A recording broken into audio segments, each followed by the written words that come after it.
If you want to understand a country, don't start with what people say. Start with what compounds. Money compounds, property compounds, access compounds. Let's slow that down. Compounding is when something grows over time because each year builds on the year before. If you invest, say, $1,000 at 5%, next year you're earning interest on $1,050, then on $1,102, then on $1,157. Growth feeds itself. Now let's take that idea out of finance. Think about housing. If your grandparents bought a home in 1950 for $10,000 and that home is worth $500,000 today, that increase didn't happen all at once. It grew year after year. That home could have been refinanced, used to pay for college, used as collateral for a business, used as a safety net. That's property compounding. Now bring that to today. Imagine two 25-year-olds in 2026, both talented,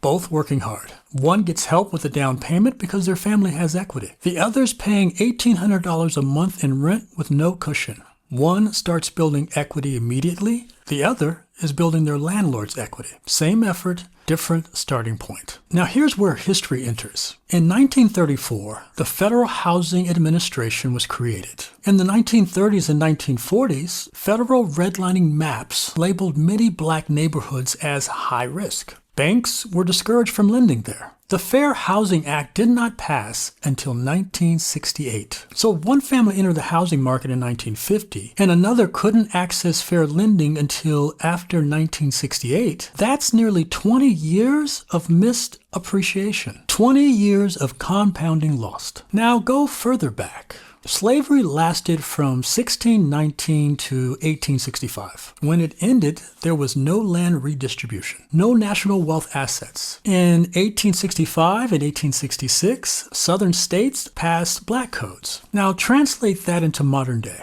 Imagine if being unemployed could legally get you arrested. No job? Jail. And once jailed, your labor could be leased to private companies. That system, convict leasing, extended from the 1870s into the early 1900s. Forced labor didn't disappear. It shifted structure. Then from 1877 to 1964, segregation laws shaped daily life. When people hear Jim Crow, it sounds like old photographs, but the Civil Rights Act passed in 1964. The Voting Rights Act passed in 1965. The Fair Housing Act passed in 1968. Ruby Bridges integrated a public elementary school in 1960. She's still alive. It's not ancient history. Now imagine turning 21 in 1955 and wanting to vote. You're handed a literacy test.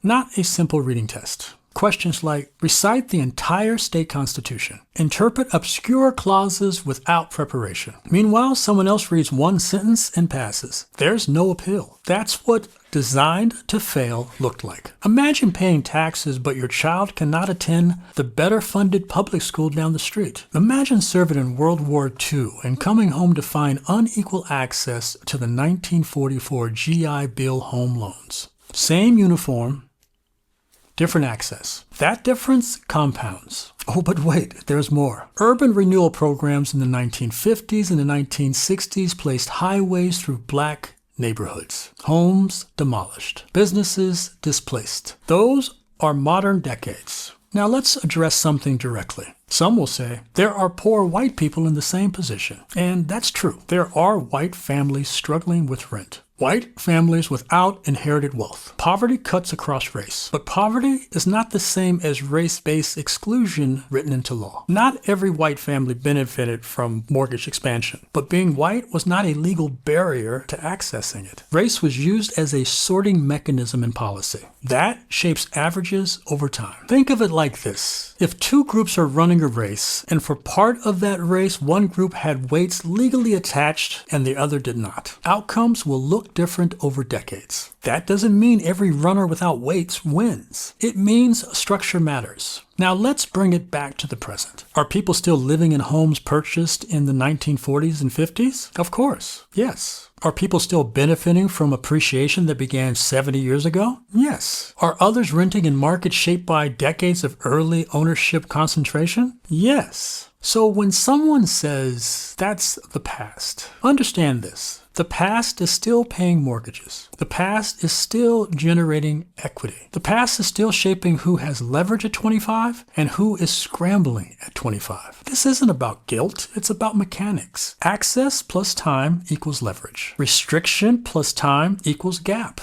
And if you're young and you're thinking about building something, leading something, designing something, this matters. Because whatever structures you create today will compound. The question isn't whether compounding exists. It does. The question is, who does it work for next?